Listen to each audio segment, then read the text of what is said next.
ಎಲ್ಲಿ ಕೊಡಿ ನನ್ನ ಹುಡುಗರನ್ನ, ನನ್ ಕೃಷ್ಣನ್ನ. ಕೃಷ್ಣ ಕೃಷ್ಣ ನಾನೇ ಅಲ್ವಾ? ಕೃಷ್ಣ ಆಗಿದ್ದೆ, ಆದ್ರೆ ಈಗ ನಿನ್ನ ಹುಡುಗರ ಆಗಿದ್ಯಾ, ತಿಳಿತಾ? ಬಾಯ್ ಬಡ್ಕೆ ಕೃಷ್ಣ.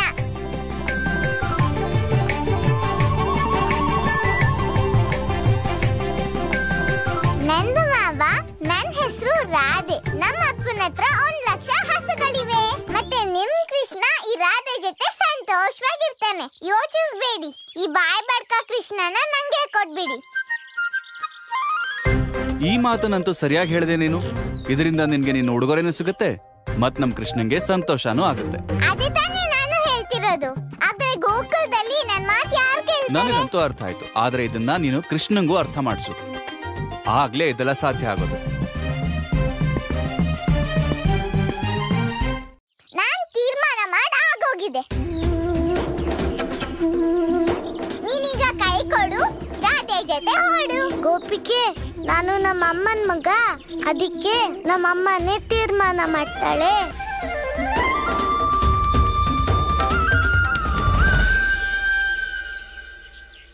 ಮಗಳೇ ರಾಧೆ, ನೀನಂತೂ ತುಂಬಾ ಜಾಣೆ. ನಿನ್ ಮಾತು ಕೂಡ ಅಷ್ಟೇ ಮುದ್ದಾಗಿದೆ. ಆದ್ರೆ ನೀನು ಕೃಷ್ಣನ ನಿನ್ ಜೊತೆ ಕರ್ಕೊಂಡು ಹೋಗ್ಬಿಟ್ರೆ ಕೃಷ್ಣನ ಅಪ್ಪ ಅಮ್ಮ ಏನ್ ಮಾಡ್ಬೇಕು ಹೇಳು? ಅತ್ತೆ, ನನ್ ಜಾಣೆ ಅಲ್ಲ, ನನ್ ರಾಧೆ. ನನ್ ಕೃಷ್ಣ ಬೇಕು ಅಂದ್ರೆ ಬೇಕೇ ಬೇಕು, ಬೇಕು ಬೇಕು ಬೇಕು. ಇಲ್ಲ ಅಂದ್ರೆ ನಾನ್ ಬಸ್ಸಾನಕ್ ಹೋಗ್ತೀನಿ, ಮತ್ ಯಾವತ್ತೂ ಈ ಕಡೆ ಬರಲ್ಲ, ಬರಲ್ಲ ಬರಲ್ಲ, ಯಾವತ್ತೂ ಬರಲ್ಲ. ಬಾ ಅತ್ತೆ.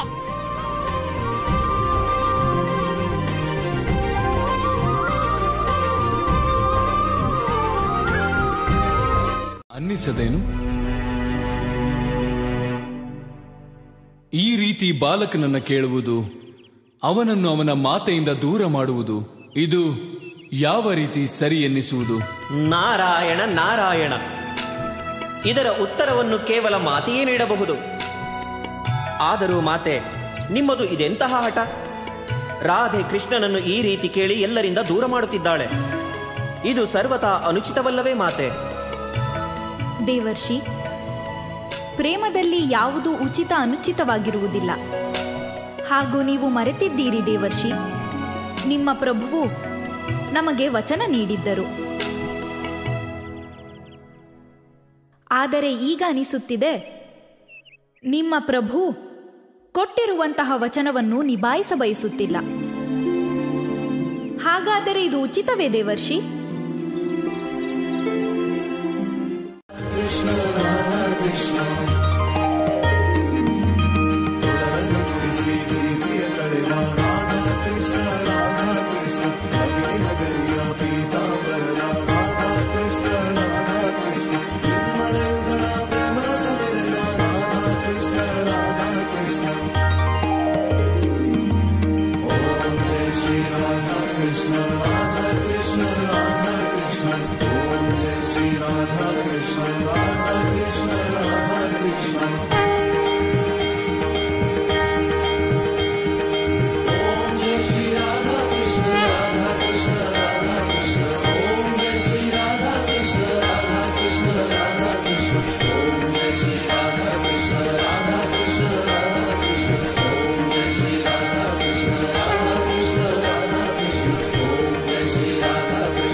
ಸುಳ್ಳು.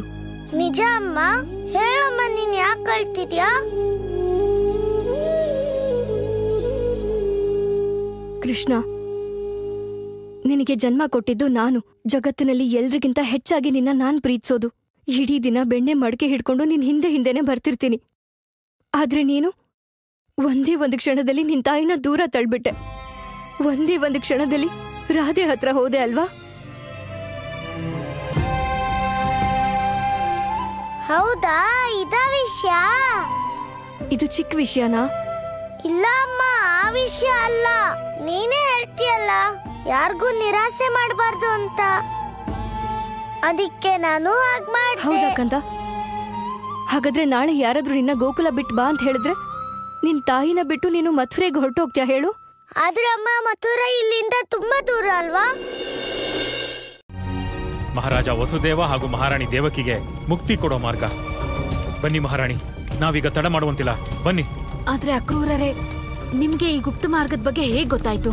ಮಹಾರಾಣಿ ಪ್ರಾಪ್ತಿಯಿಂದ ನನಗೆ ತಿಳಿತು. ಕಂಸನ ಹೆಂಡತಿ ಪ್ರಾಪ್ತಿನ? ಅಕ್ರೂರರೇ, ಅಂತ ನೀಚ ಶತ್ರುವಿನ ಹೆಂಡತಿ ಮೇಲೆ ಹೇಗ್ ನಂಬಿಕೆ ಇಟ್ರಿ ನೀವು? ಇದ್ರಲ್ಲಿ ಕಂಸನ ಪಿತೂರಿ ಏನಾದ್ರೂ ಇರ್ಬೋದಾ? ಇಲ್ಲ ಮಹಾರಾಣಿ, ಕಂಸನ ಪತ್ನಿ ಪ್ರಾಪ್ತಿ ಏನ್ ಬೇಕಾದ್ರೂ ಮಾಡಬಹುದು, ಆದರೆ ಕಂಸನಿಗೆ ಸಹಾಯ ಮಾಡೋದಿಲ್ಲ. ನೀವಿಷ್ಟೊಂದು ನಂಬಿಕೆಯಿಂದ ಹೇಗೆ ಹೇಳ್ತೀರಾ ಇದನ್ನ? ಮಹಾರಾಣಿ, ಯಾವ ಹೆಣ್ಣು ಮುತ್ತೈದೆಯಾಗಿದ್ದರೂ ಕಂಸನ ದುರಾಚಾರದಿಂದಾಗಿ ವಿಧವೆಯ ಬಾಳು ನಡೆಸ್ತಿದ್ದಾಳೋ ಅವಳು ಹೇಗ್ ತಾನೇ ಕಂಸನ ಜೊತೆ ನಿಲ್ತಾಳೆ? ಮಹಾರಾಣಿ, ಈ ಮಾರ್ಗ ಸಂಪೂರ್ಣ ಸುರಕ್ಷಿತವಾಗಿದೆ. ಬನ್ನಿ ಮಹಾರಾಣಿ.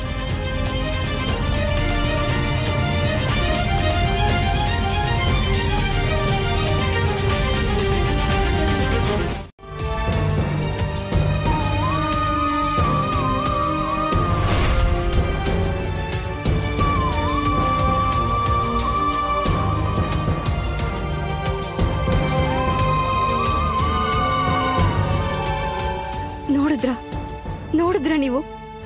ನಿನ್ನೆ ಬಂದಿರೋ ರಾಧೆ ನನ್ ಕಂದನ್ ಮೇಲೆ ಹೇಗ್ ಅಧಿಕಾರ ಚಲಾಯಿಸ್ತಾ ಇದ್ದಾಳೆ? ಹಾ ಯಶೋದೆ, ನಾನು ನೋಡ್ದೆ. ನಿನಗಿಂತ ಹೆಚ್ಚಾಗೆ. ಮತ್ತೆ ನೀವು ಸುಮ್ನೆನೆ ನಿಂತಿದ್ದೀರಾ, ಏನು ಹೇಳಲ್ಲ ಅಲ್ವಾ? ಅವ್ರ ತಂದೆ ಹತ್ರ 1 ಲಕ್ಷ ಹಸುಗಳಿದ್ರೆ ಏನು? ನಮ್ ಕೃಷ್ಣನು ನಮ್ಗಿರೋ ಒಬ್ನೇ ಮಗ. ನಾನು ನೋಡೇ ಬಿಡ್ತೀನಿ ಅದ್ ಹೇಗೆ ಅವಳು ನನಗಿಂತ ಹೆಚ್ಚು ಹಕ್ಕನ್ನ ಸಾಧಿಸ್ತಾಳೆ ಅಂತ. ಯಶೋದೆ, ಎಲ್ಲಿಗೆ ಹೋಗ್ತಾ ಇದೀಯಾ? ನನ್ ಕಂದನ್ನ ಕರ್ಕೊಂಡ್ ಬರಕ್ಕೆ. ಇನ್ನೆಲ್ಲಿ? ಯಾಕೆ ಮಕ್ಕಳ ಆಟ ಹಾಳು ಮಾಡ್ತಿದ್ಯಾ? ನೀನೇ ನೋಡಿದಿಲ್ಲ ಕೃಷ್ಣ ರಾಧೆ ಜೊತೆ ಎಷ್ಟು ಸಂತೋಷವಾಗಿದ್ದಾನೆ ಅಂತ. ಆಡ್ಲಿ ಬಿಡು, ನೀನು ಬ್ರಾಹ್ಮಣ ಭೋಜನಕ್ಕೆ ಸಿದ್ಧತೆ ಮಾಡ್ಕೊ. ಬಲರಾಮ ಬ್ರಾಹ್ಮಣರನ್ನ ಕರ್ಕೊಂಡು ಬರ್ತಾ ಇರ್ತಾನೆ. ನೀನ್ ರಾಧೇನಾ? ಇಲ್ಲ. ನಿಮ್ಮ ಅಪ್ಪನ ಹತ್ರ 1 ಲಕ್ಷ ಹಸು ಇದೆಯಾ? ಇಲ್ವಲ್ಲ. ಮತ್ ನಿಂಗೆ ಅಲಂಕಾರ ಯಾಕಿಷ್ಟ? ಅಲಂಕಾರ ಅಂದ್ರೆ ನನ್ಗಿಷ್ಟ. ಯಾಕೆಂದ್ರೆ ನಮ್ಮ ಅಪ್ಪನ ಹತ್ರ ಏನ್ ಹೇಳು, 1 ಲಕ್ಷ ಹಸುಗಳಿವೆ.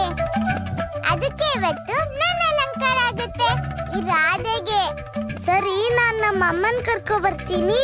ಅವಳು ತುಂಬಾ ಚೆನ್ನಾಗಿ ಅಲಂಕಾರ ಮಾಡ್ತಾಳೆ. ಅವಳು ನಿನ್ನ ಖಂಡಿತ ರಾಜ್ಕುಮಾರಿ ತರ ಮಾಡ್ತಾಳೆ. ಕೃಷ್ಣ, ನನಗೆ ರಾಜ್ಕುಮಾರಿ ಆಗೋದೆಲ್ಲ ಬೇಡ. ನಾನು ರಾಧೆ. ಅದಕ್ಕೆ ಯಶೋದೆ ಕೈಲಿ ನಾನು ಅಲಂಕಾರ ಮಾಡಿಸ್ಕೊಳ್ಳಲ್ಲ. ಬದಲಿಗೆ ಇವತ್ತು ನನ್ನ ಉಡುಗೊರೆ ನನ್ ಕೆಲ್ಸಕ್ ಬರುತ್ತೆ. ಹಂಗಂದ್ರೆ? ಅಂದ್ರೆ ಇಷ್ಟೇ ಕೃಷ್ಣ, ಇವತ್ತು ನನ್ನ ಅಲಂಕಾರ ನೀನೇ ಮಾಡ್ಬೇಕು, ನೀನೇ ಮಾಡ್ಬೇಕು.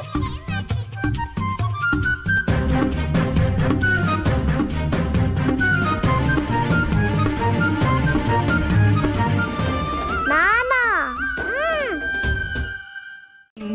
ಸಿಂಗರಿಸಿಹನೆ ಜಗ ಜನರಿಂದ ಸಿಂಗಾರಗೊಳ್ಳುವನೇ. ರನ್ನ ದೋಲೆ ಬಳೆ ಬೈತಲೆ ಬೊಟ್ಟು ಹೊನ್ನ ಹಾರ ಉಂಗುರಗಳನ್ನಿಟ್ಟು ಗೆಜ್ಜೆಡಾಬು ವಂಕಿಗಳನ್ನು ತೊಡಿಸಿ ಪ್ರೇಮದಿರನ್ನದ ತಿಲಕವನಿರಿಸಿ ಸಿಂಗರಿಸಲು ರಾಧೆಯ ಮೊಗದೆ ಸಿಂಗರಿಸಲು. ಕಣ್ಬಿಡು ಗೋಪಿಗೆ, ನಿನ್ನ ಅಲಂಕಾರ ಪೂರ್ತಿ ಆಯ್ತು. ನುಡಿದ ನಗುವಿಗೆ ಈಗ ಹೋಗಿ ಎಲ್ರಿಗೂ ಹೇಳು, ಕೃಷ್ಣನೇ ರಾಧೆಗೆ ಅಲಂಕಾರ ಮಾಡ್ದ ಅಂತ. ಹೋಲಿಕೆ ಇಹುದೇ.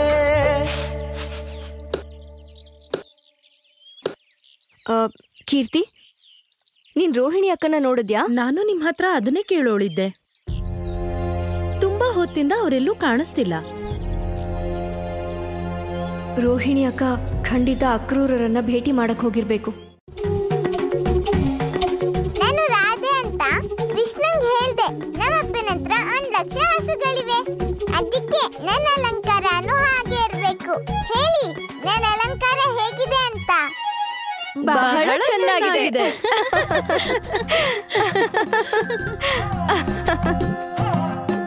ಅತ್ತೆ, ನಾನ್ ರಾಧೆ. ನಾನ್ ನಗುವಾಗ ಎಲ್ರೂ ನಗ್ತಾರೆ. ಅದೇ ನಾನ್ ನಗ್ದೇ ಇರುವಾಗ ಯಾರು ನಗಲ್ಲ. ಮತ್ತೆ ನೀವೆಲ್ಲ ಯಾಕೆ ನಗ್ತಿದ್ದೀರಾ? ಬಾ, ಅವ್ರು ಯಾಕೆ ನಗ್ತಿದ್ದಾರೆ ಅಂತ ನಾನು ಹೇಳ್ತೀನಿ. ನೀನೇ ಬಂದ್ ನೋಡು, ಅವ್ರು ಯಾಕೆ ನಗ್ತಿದ್ದಾರೆ ಅಂತ ಗೊತ್ತಾಗುತ್ತೆ.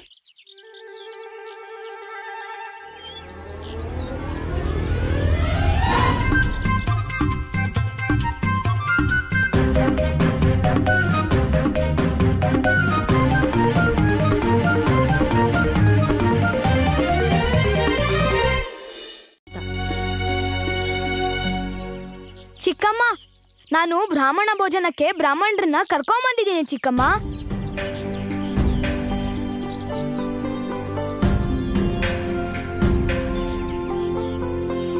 ನಮಸ್ಕಾರ ಪೂಜ್ಯರೇ.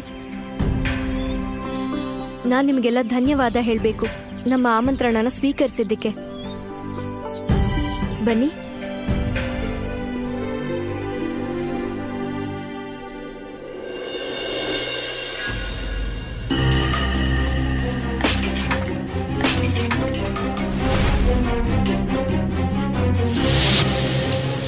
ಇದೇ ಆ ಮನೆ. ಇಲ್ಲೇ ದೇವಕಿ ವಸುದೇವನ 8ನೇ ಸಂತಾನದ ಸತ್ಯ ಅಡಗಿದೆ. ಆದರೆ ನನ್ನಿಂದ ಸತ್ಯ ಮುಚ್ಚಿಡೋಕ್ಕಾಗಲ್ಲ. ಹಿಂದೆ ತಿಳಿಯುತ್ತೆ. ಯಶೋದೆ ಕೃಷ್ಣನ ತಾಯಿಯೋ ಅಥವಾ ಅಲ್ವೋ? ನಾವು ಮಾಡಿರೋದು ತಪ್ಪಾಗಿದ್ರೆ ನೀನ್ ಅವನನ್ನ ಕ್ಷಮಿಸ್ಬಿಡು. ಅಮ್ಮ, ನಾನ್ ರಾಧೆ. ನಾನ್ ಯಾರ ತಪ್ಪನು ಕ್ಷಮಿಸಲ್ಲ. ಕೃಷ್ಣನಂತೂ ನಾನ್ ಕ್ಷಮಿಸಲ್ಲ.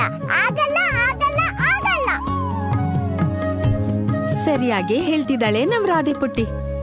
ಅತ್ತೆ, ನಾನ್ ರಾಧೆ. ನಮ್ಮಪ್ಪನ ಹತ್ರ 1 ಲಕ್ಷ ಹಸುಗಳಿವೆ. ನಾನ್ ಹೇಳೋದೆಲ್ಲ ಸರಿ ಇರುತ್ತೆ.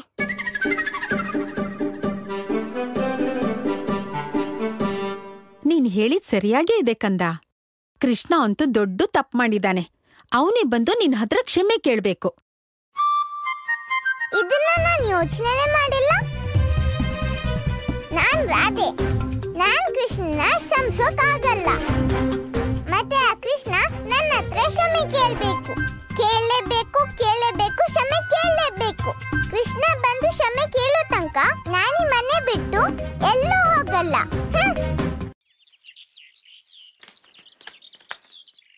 ಗೆಳೆಯರೇ, ಏನ್ ಸುದ್ದಿ ತಂದಿದ್ದೀರಾ? ಕೃಷ್ಣ, ನಮ್ಗ ಪುರೋಹಿತ್ರ ಮೇಲೆ ಸಂದೇಹ ಇದೆ. ಅವ್ರು ಎಲ್ಲಿಂದ ಬರ್ತಾರೆ, ಎಲ್ಲಿಗೆ ಹೋಗ್ತಾರೆ, ಒಂಚೂರು ಗೊತ್ತಾಗಲ್ಲ. ಹಾ ಕೃಷ್ಣ, ಅವತ್ತು ರಾಕ್ಷಸ ಬಾಧೆ ದಿನಾನೇ ಮೊದಲನೇ ಸಾರಿ ಅವರು ಗೋಕುಲಕ್ ಬಂದಿದ್ದು. ಗೆಳೆಯ ಮಧು, ಗೆಳೆಯ ಮಂಗಲ ಏನಾದ್ರೂ ಹೇಳ್ಬೇಕಾ? ಕೃಷ್ಣ ಏನ್ ಹೇಳ್ತಾನೋ ಅದನ್ನೇ ನಾವು ಹೇಳೋದು. ನಿಧಾನಕ್ ಮಾತಾಡಿ. ಕೃಷ್ಣ ಹೇಳ್ತಾನೆ, ಯಾರ್ ಬೇಕಾದ್ರೂ ರಾಕ್ಷಸ ಆಗಿರ್ಬಹುದು. ಸರಿಯಾಗಿ ಹೇಳ್ತಿದ್ದೀರಾ. ರಾಕ್ಷಸರು ಯಾರಾದ್ರೂ ಆಗಿರ್ಬೋದು. ಆ ರಾಕ್ಷಸರು ಪುರೋಹಿತ್ರ ವೇಷದಲ್ಲಿದ್ರೂ ಇರ್ಬೋದು. ಹೌದು ಕೃಷ್ಣ, ಪೂತನಿ ಕೂಡ ಪುರೋಹಿತ್ರ ವೇಷ ಹಾಕೊಂಡೆ ಗೋಕುಲಕ್ ಬಂದಿತ್ತಾನೆ. ಅದಕ್ಕೆ ಕೃಷ್ಣ ಮತ್ತು ಅವ್ರ ಗೆಳೆಯರು ಯಾವಾಗ್ಲೂ ತುಂಬಾ ಹುಷಾರಾಗಿರ್ಬೇಕು.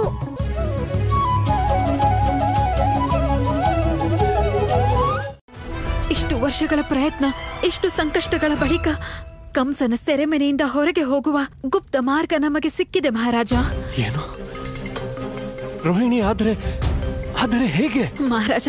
ಅದನ್ನೆಲ್ಲ ತಿಳಿಸಲು ಈಗ ಸಮಯವಿಲ್ಲ. ನೀವು ಬೇಗ ಹೊರಡಿ, ದಾರಿಯಲ್ಲಿ ಎಲ್ಲ ಹೇಳುವೆ. ಬನ್ನಿ ಬನ್ನಿ. ಕೇಳಿದ್ಯಾ ದೇವಕಿ? ಧರ್ಮವೇ ಗೆದ್ದಿತ್ತು. ಇನ್ನು ಈ ಅಧರ್ಮದ ಕಾರಾಗೃಹ ನಮ್ಮನ್ನು ತಡೆಯಲಾಗದು. ಬಾ ದೇವಕಿ, ಬಾ.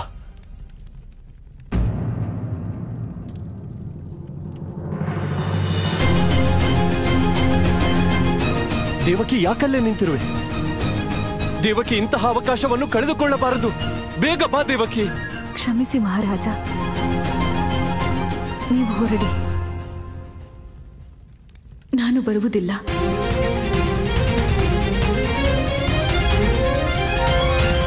ಈ ಬ್ರಾಹ್ಮಣ ಭೋಜನ ವ್ಯರ್ಥ ಆಯ್ತಾ? ಅಷ್ಟೇ ಅಲ್ಲ, ನಿಮ್ಮ ಪುತ್ರನ ಜೀವನದಲ್ಲಿ ಕಷ್ಟಗಳು ಮತ್ತೆ ಮತ್ತೆ ಬರುತ್ತವೆ.